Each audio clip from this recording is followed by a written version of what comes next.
कि गुरुदेव ये माँ भगवती की आराधना कैसे करना चाहिए, किस तरीके से माँ की आराधना करें, माँ की साधना करें तो वह प्रसन्न हो जाती हैं। ऐसा सुनकर के सुमेधा कहते हैं कि राजन, माँ भगवती को प्रसन्न करने के लिए, माँ भगवती की आराधना करने के लिए सबसे पहले मनुष्य को स्नान करके साफ स्वच्छ वस्त्र पहनना चाहिए, धुला हुआ वस्त्र पहनना चाहिए। इसके बाद आसन लगा करके माँ भगवती की मूर्ति स्थापित करें, छवि स्थापित करें या यंत्र स्थापित करें और विधि विधान के साथ षोडशो उपचार के साथ माँ भगवती जगदम्बा का पूजन करें।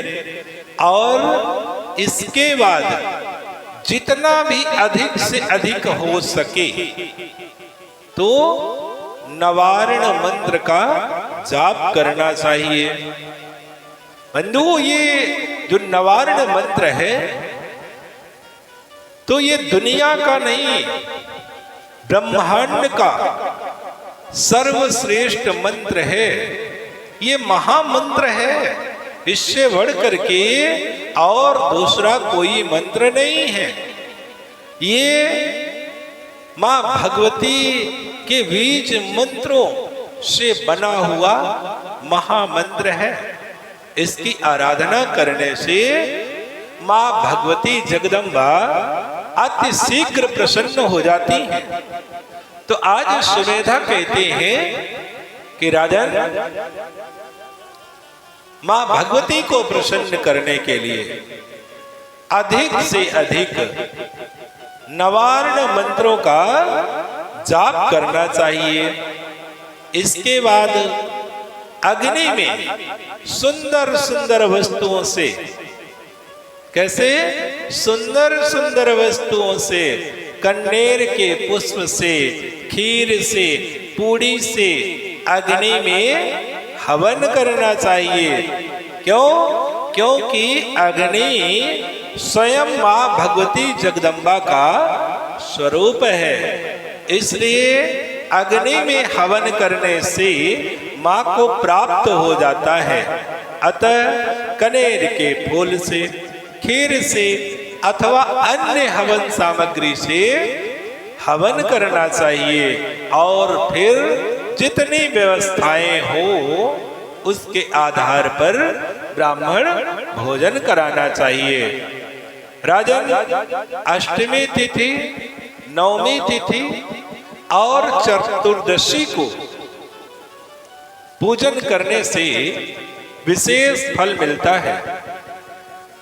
ऐसा करने से अर्थात माँ भगवती जगदम्बा की आराधना विधि विधान के साथ करने से चाहे जितना भी व्यक्ति निर्धनी हो, जितना भी गरीब हो, उसे धन की प्राप्ति हो जाती है। जो व्यक्ति रोग से पीड़ित है, रोग से ग्रसित है, दवा काम नहीं कर रही है, वह भी विधि विधान के साथ अगर माँ भगवती जगदम्बा का पूजन करता है, नवारण मंत्रों का जाप करता है, तो वह भी रोग मुक्त हो जाता है। जिसके कोई संतान नहीं है उसे आज्ञाकारी पुत्र की प्राप्ति हो जाती है। राजन, जो व्यक्ति भक्ति परायण होकर के माँ भगवती जगदम्बा की साधना उपासना आराधना करता है ना, उसे हर सुख की प्राप्ति हो जाती है, जरूर उसे सुख मिलता है। बंधु, सच्ची कह रहा हूं, अगर कोई भी व्यक्ति माँ भगवती जगदम्बा का पूजन करता है ना, उनका नाम लेता है ना, एक पुष्प भी अगर माँ के चरणों में अर्पित करता है, चढ़ाता है, तो वह कभी व्यर्थ नहीं जाता। उसका हिसाब माँ भगवती जगदम्बा जरूर रखती हैं, क्योंकि वह जगत की जननी है, जगत माता है, और हर प्राणियों का लेखा जोखा तो माँ भगवती के पास ही